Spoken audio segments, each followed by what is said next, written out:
السلام عليكم ورحمة الله وبركاته.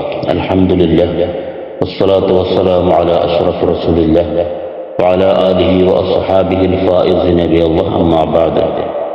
وعن عبد الله بن أم مكتوم رضي الله عنه قال: يا رسول الله، إن المدينة كثيرة الهوام والسباع.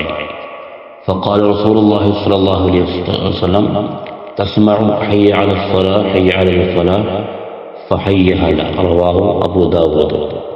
സഹാബി പ്രമുഖനും മുത്തനബി സല്ലല്ലാഹു അലൈഹി വസല്ലമ തങ്ങളുടെ മുഅദ്ദിനുമായിരുന്ന അബ്ദുല്ലാഹി ഇബ്നു ഉമ്മ മക്തൂം റളിയല്ലാഹു അൻഹു, അദ്ദേഹം അന്ധനുമായിരുന്നു. മുത്തനബി സല്ലല്ലാഹു അലൈഹി വസല്ലമ തങ്ങളോട് ജമാഅത്തിന് വരുന്നതിലെ പ്രയാസത്തെക്കുറിച്ച് പറഞ്ഞു. ഇന്നൽ മദീനത കസീറത്തുൽ ഹവാമി വസ്സിബാഇ.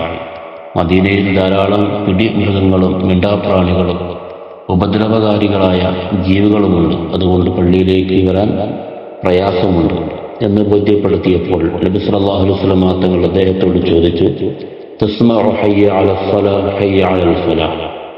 നിന്റെ വീട്ടിലേക്ക് ഹയ്യ അലൽ സ്വലയും ഹയ്യ അലൽ ഫലയും കേൾക്കുന്നുണ്ടോ, ബാങ്ക് കേൾക്കുന്നുണ്ടോ?